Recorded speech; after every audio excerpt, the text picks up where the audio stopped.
O Brasil registrou os primeiros casos de gripe aviária desse ano no Rio Grande do Sul, uma das principais regiões produtoras de carne de frango do país.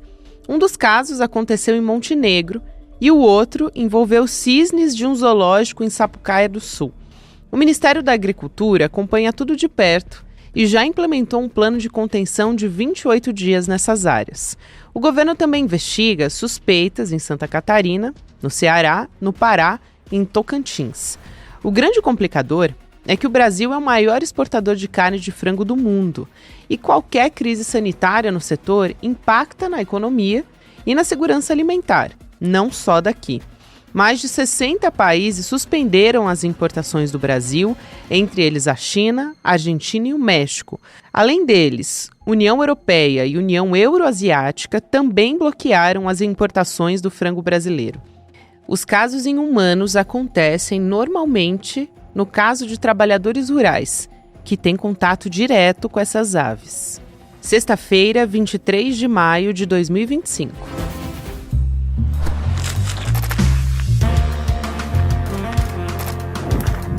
Sou Gabriela Varela, esse é o podcast com mais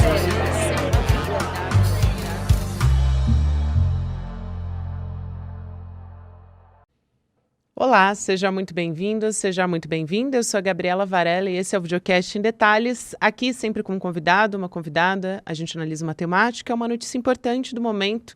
Hoje eu vou conversar com a diretora médica da Fundação Butantan, que é a doutora Fernanda Boulos. Doutora, obrigada por aceitar nosso convite, seja muito bem-vinda. Muito obrigada, Gabriela, é um prazer estar aqui. Prazer te receber também. Para começar a nossa conversa, doutora, eu acho que vale a pena a gente esclarecer e também tranquilizar a população em relação à gripe aviária, né? Como é que acontece a transmissão da gripe aviária em humanos? Como é que está essa situação no Brasil, a gente não tem nenhum caso detectado, né? Como é que isso poderia acontecer? Qual a probabilidade, né? O risco real de humanos poderem contrair a gripe aviária. Eu queria que você desse um pouco desse contexto, levando em consideração o nosso país e esse caso isolado que aconteceu no Rio Grande do Sul. Tá joia.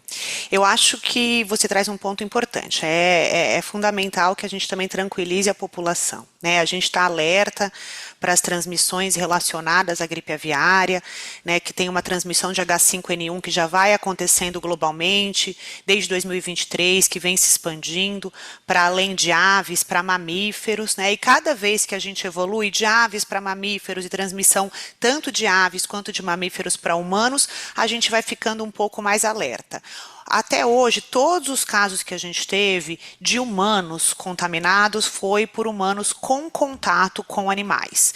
Então, porque trabalham em granjas ou com gado, né? Nos Estados Unidos a gente teve um surto em trabalhadores em gados, porque teve bastante caso. O que mais nos preocupa e o que nos deixa alerta é uma possibilidade de transmissão interhumana. Quer dizer, enquanto a gente não tem a transmissão de um ser humano para um outro, e todos os seres humanos que têm a doença estão em contato com animais, a gente descarta a possibilidade de ter uma epidemia ou uma pandemia. Se tiver transmissão interhumana, que é o que a gente não quer que aconteça, é quando se torna preocupante e a gente pode ver, a partir disso, uma infectividade muito rápida, né, a partir de humanos contaminando outros humanos, por gotículas, por mucosa, e aí sim isso seria preocupante. Então, até hoje a gente não teve transmissão interhumana. Todos os humanos que tiveram, inclusive esse caso recente, essa suspeita recente no Brasil, era em contato com animais contaminados. Eu acho importantíssimo esse ponto que você traz, doutora. Eu estava ouvindo um especialista da Johns Hopkins falando sobre a adoção de medidas sanitárias em casos que se registraram nos Estados Unidos. Por exemplo, a gente teve, desde abril de 2024, o registro de 70 casos em humanos. Então, justamente a universidade falou sobre a adoção de precauções, de medidas sanitárias, porque o vírus pode sofrer mutações. Essa é a preocupação, né? Mas não se tem evidências científicas justamente de que se passou de um humano para outro. Então, isso é muito importante que você traz. Mas pensando em outras gripes que a gente conhece, né? A gente está falando aqui do H5N1. Quais são os sintomas? Eles são parecidos com outras gripes que a gente já conhece?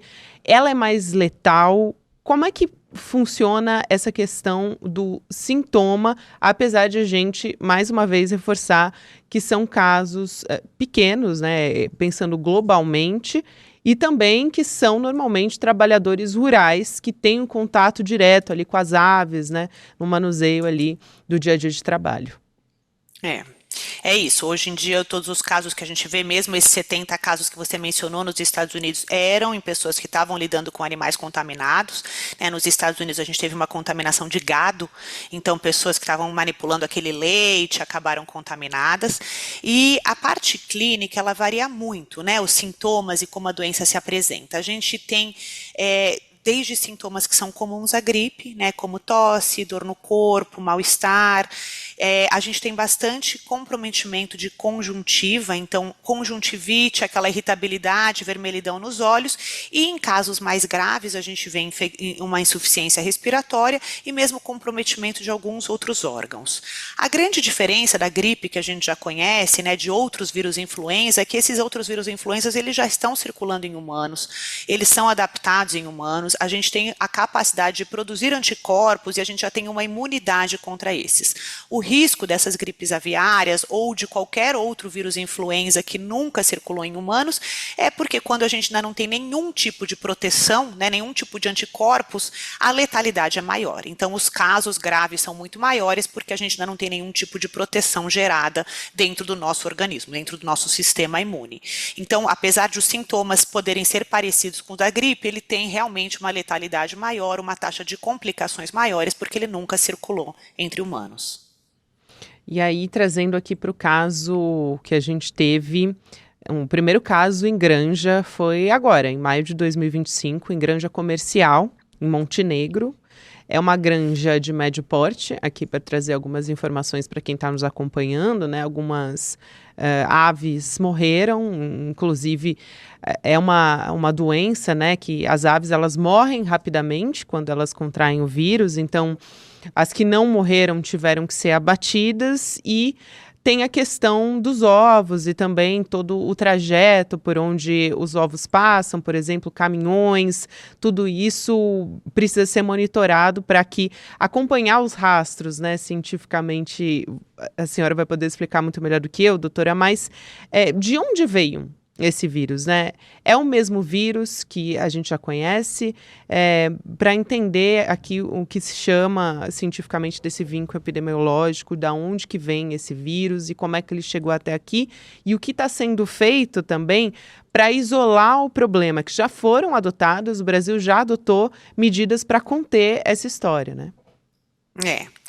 Então, assim, os vírus influenza, né, a gente tem uma gama muito grande de vírus influenza e apenas uma pequena porcentagem deles circula em humanos. Isso porque para a gente ter a transmissão interhumana, como a gente tem com a nossa gripe comum, influenza A, influenza B, que são os que a gente mais conhece, ele tem que sofrer uma mutação para se adaptar para o sistema respiratório humano. Então, são poucos vírus influenza que circulam em humanos. E a gente tem uma gama muito grande. Eles estão aí, eles não vêm de nenhum lugar. Mas eles circulam em animais. E aí, quando eles circulam em animais que estão em granjas, que são gado, enfim, que tem alguma interface com trabalhadores rurais ou com pessoas, ou com humanos, eventualmente existem casos esporádicos desses animais passarem para o humano. Seja por secreções do animal, seja pelo próprio animal morto. Então, qualquer contato com o animal, e animais como mamíferos também passam por espirro, por gotículas, por partículas, assim como na transmissão interhumana. Então, o influenza está aí, né? Normalmente a gente controla, porque muito pouca gente tem contato, né? Obviamente, o nosso controle é no animal, né? E aí, se o animal está contaminado, como aconteceu essa granja com caso de contaminação, então trabalhadores que estão em contato com ele estão sob risco, mas é um vírus que já existe, e existem dezenas de tipos de influenza que só circulam em animais. Então, a gente tem que estar sempre atento para esses surtos em animais, e quando algum deles se destaca, como é o caso desse H5N1, que vem tendo uma incidência, uma prevalência mais alta, contaminando diversos tipos de espécies. Então, quando ele migra de animal aviário, né, de ave para mamífero, já é um sinal que nos acende ali de vamos ficar alerta para esse subtipo que está circulando. de mamífero para humano, um outro alerta que nos acende do ponto de vista de nos preparar, né? Como você pontuou, as medidas sanitárias. As medidas sanitárias hoje são de isolar esses espaços, de evitar o contato, como você mencionou bem, de a gente rastrear, né, qualquer tipo de secreção. Então, os animais que estiveram em contato com animais contaminados têm que ser abatidos, os ovos não podem circular, não podem ser consumidos, não podem ser utilizados para absolutamente nada, e a gente tem que mapear essa rota, né, preservando os humanos ali.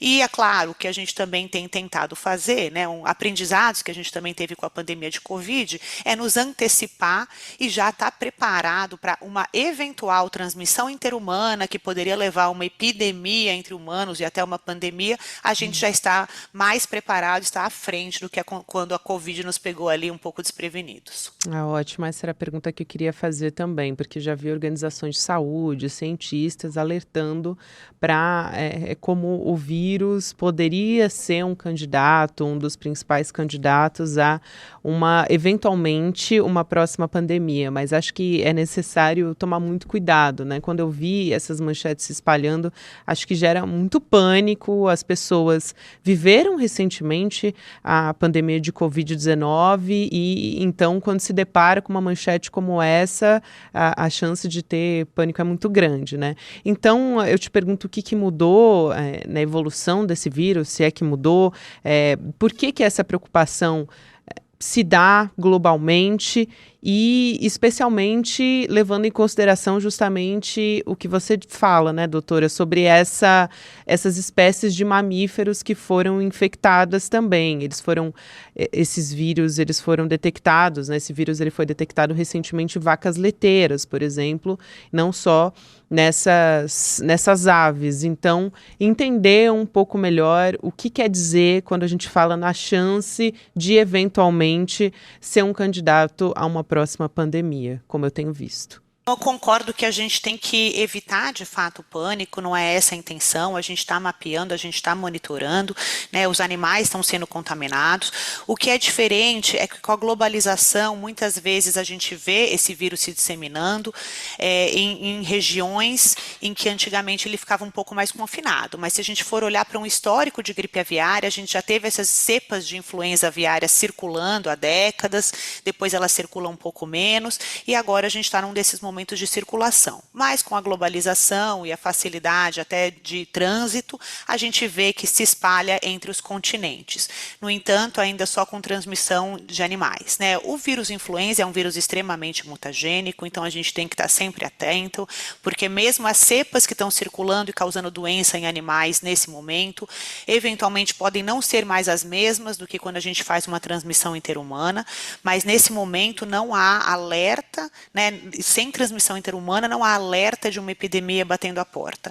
O que eu acho que a gente traz com os aprendizados da Covid é que a gente não quer mais esperar essa pandemia estar declarada, essa epidemia estar declarada, para a gente correr atrás de situações que podem nos facilitar, né, numa condição pandêmica. Então, a gente está mais atento, a gente está monitorando cada vez isso mais para que a gente se antecipe a uma eventual declaração de epidemia e pandemia, mas nesse momento não tem razão para esse tipo de preocupação. Doutora, aí perguntando do papel do Butantan nessa história, a gente sabe que o Butantan está aguardando desde agosto de 2024 uma autorização da Agência Nacional de Vigilância Sanitária, né, da Anvisa, para começar a pesquisa clínica dessa vacina em humanos. E, de certa forma, o motivo disso é bom, né? Porque a Anvisa até já esclareceu e nota que o estudo tem alguns desafios específicos justamente porque a gente não tem muitos casos, a gente não tem pacientes doentes aqui no Brasil, não tem registro de casos para poder realizar esses testes. Então, queria entender um pouco como é que funciona o tempo na análise clínica para conseguir minimizar esses riscos, como é que seria feito, né, quais são as etapas, levando em consideração justamente que a gente não tem casos de pessoas infectadas no Brasil.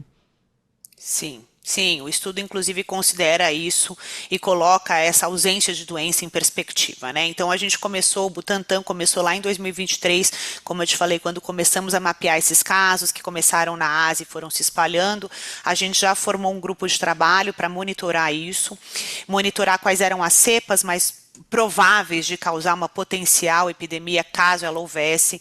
Trouxemos essas cepas para o Brasil e trabalhamos no desenvolvimento de formulação de uma vacina.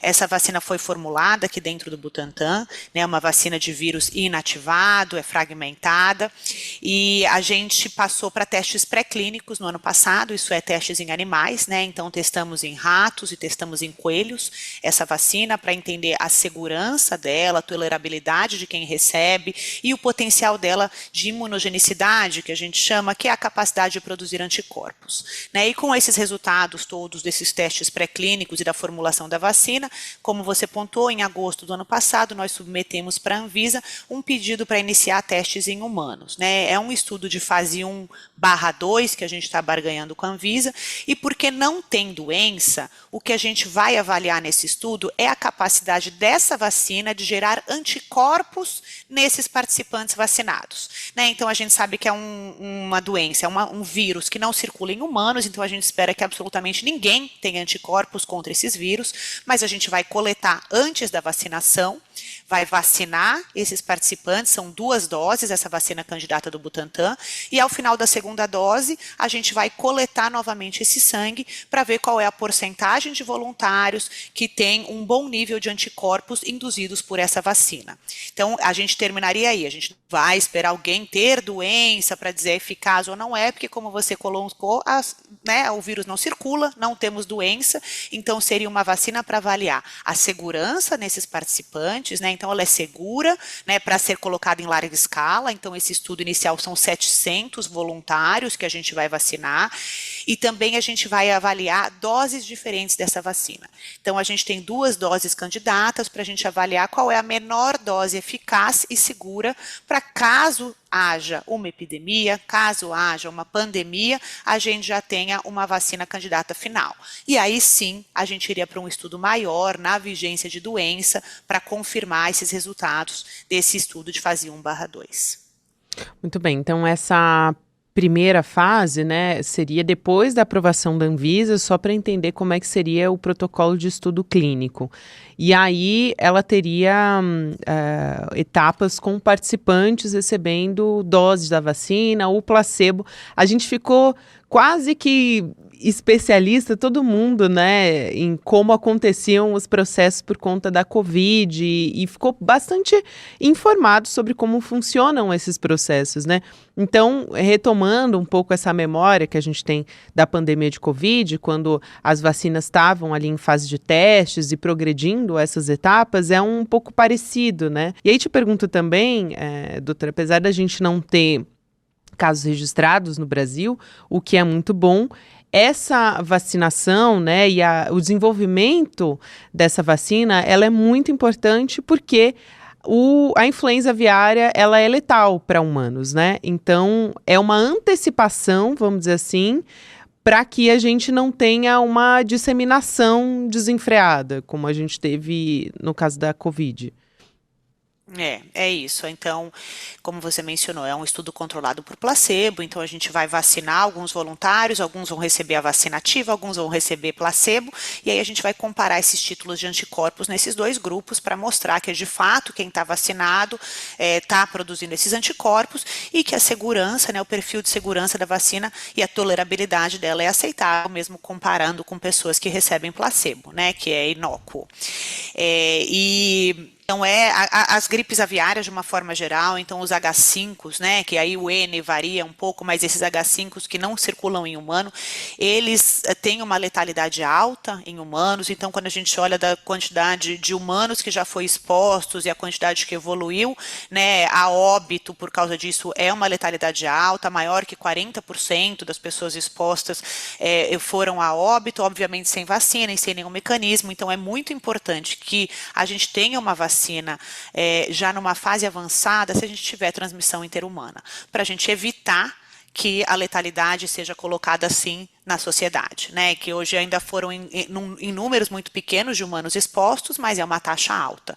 Então é importantíssimo que, se a transmissão interhumana ocorrer, a gente já tenha ali mecanismos para evitar uma letalidade tão alta, uma morbidade tão alta. Né? O que a gente intenciona, o que a gente gostaria que acontecesse com essa vacina é que a gente termine esse estudo, que a gente tenha ela ali, que ela seja engavetada, porque não tem a transmissão interhumana. O Butantan já teve outras vacinas pandêmicas que ainda bem nunca precisaram ser utilizadas, mas é importante ter isso como um mecanismo de defesa. Caso tenha transmissão interhumana, a gente fica muito mais próximo de vacinar a população e proteger a população contra esse vírus que tem uma letalidade alta. Excelente. O primeiro registro, né, da gripe aviária, dessa detecção em aves, foi em 1996, então na década de 90, na China, e ela continua sendo um desafio para a saúde global. Por quê? Que ainda, apesar de ter sido detectada na década de 90, esse vírus é um desafio para a saúde global e, por outro lado, também ajudar a esclarecer para as pessoas que existem protocolos internacionais que são tomados, né, e são decididos pelos países. Então, claro que para esse vírus circular, ele não é, por exemplo, o caso que a gente teve aqui em Montenegro, acho que vale a pena esclarecer.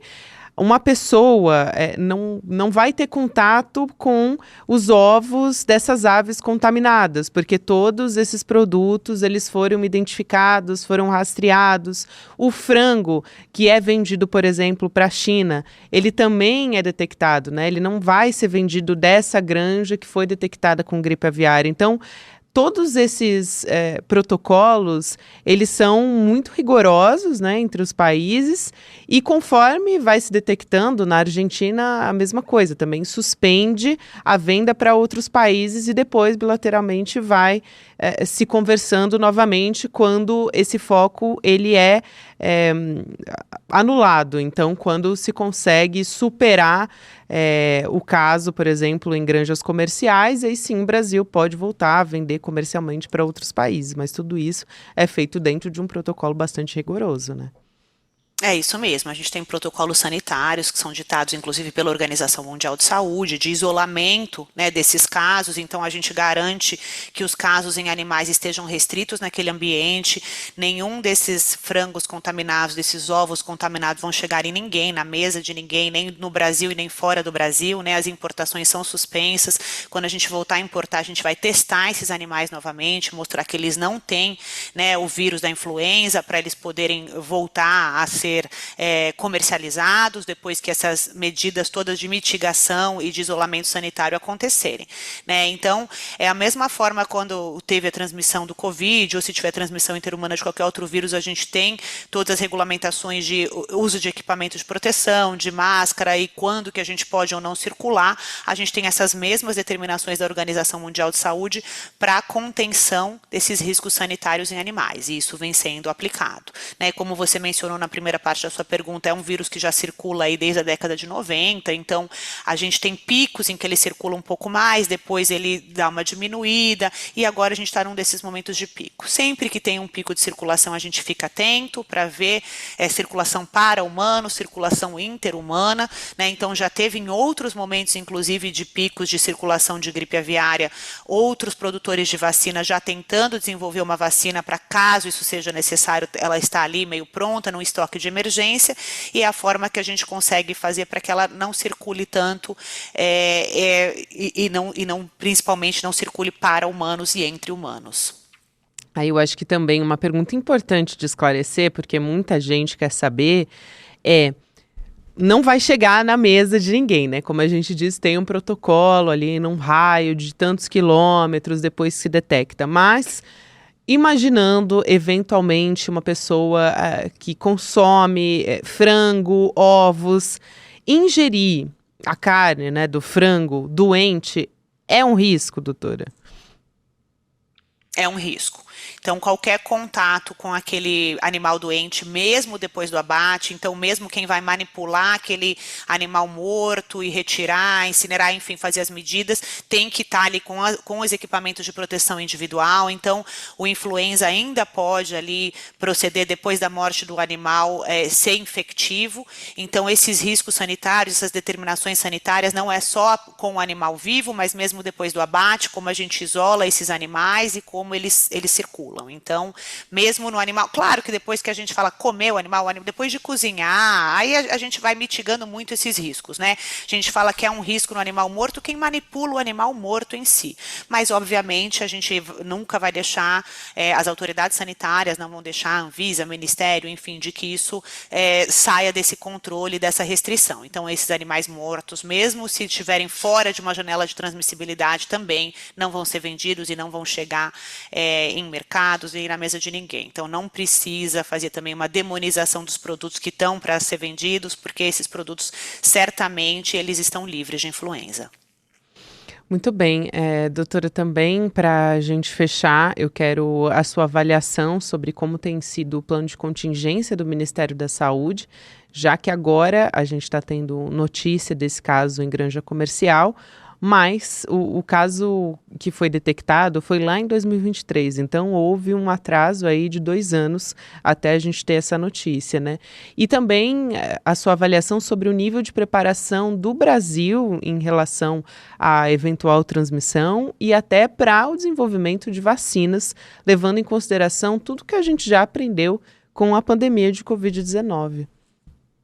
Eu acho que a gente aprendeu muito realmente com a epidemia, né, a pandemia do Covid-19, então acho que tanto nós, produtores de vacina, como o Ministério da Saúde, como a agência reguladora, como a Anvisa, então acho que está todo mundo em alerta, monitorando, mas já se preparando, né? Então a gente vai fazer a condução desse estudo, a gente quer gerar a partir desse estudo, mostrando que a vacina, ela é segura para ser aplicada em humanos, e ela confere proteção, ela confere produção de anticorpos nas pessoas que a recebem, fazer um estoque estratégico de emergência, deixar ali junto ao Ministério da Saúde, caso haja uma necessidade, e que se de fato tiver essa transmissão, a gente muito rapidamente consiga atualizar a cepa da vacina com a cepa que for transmitida e fazer um estudo rápido e em meses viabilizar o recebimento da vacina pela população brasileira.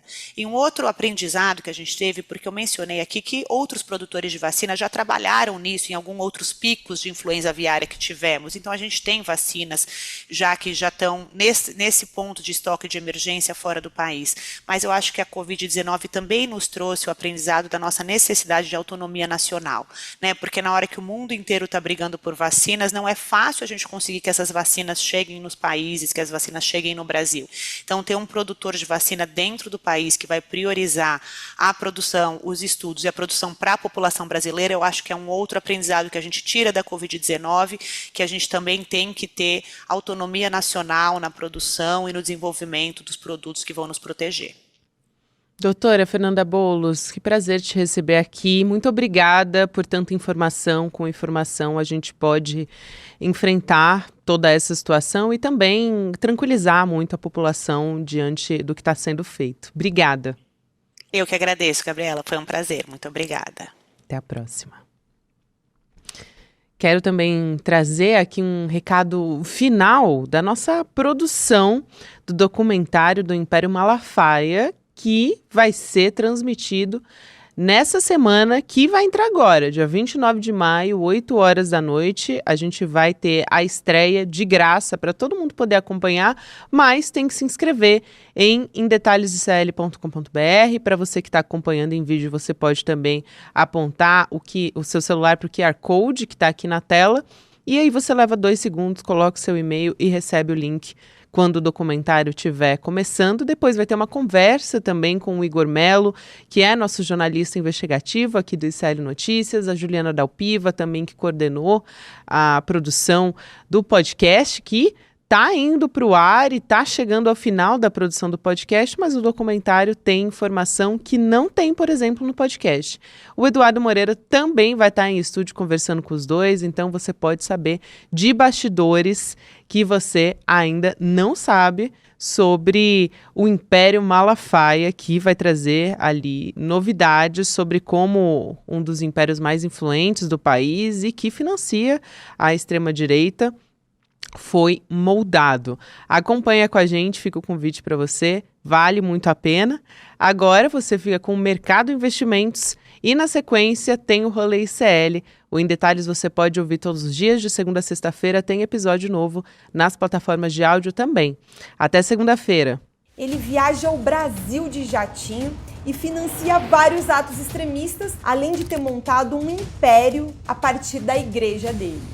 Mas o Silas Malafaia insiste em dizer que o patrimônio dele não cresceu desde que ele virou dono de igreja. Só que essa versão não é bem assim. E a gente vai mostrar para você aqui no ICL a verdadeira história de como o Silas Malafaia construiu o patrimônio dele. No dia 29 de maio, às 8 horas da noite, a gente vai exibir para você o documentário Império Malafaia. Se inscreve agora e garante a sua vaga. Quer saber como as notícias do dia impactam o seu bolso? Então cola comigo no Mercado Investimentos. Durante a semana eu explico os movimentos da economia e o mais importante, como isso bate na porta da sua vida, no preço da gasolina, dos juros do cartão, do aluguel e do carrinho de compras.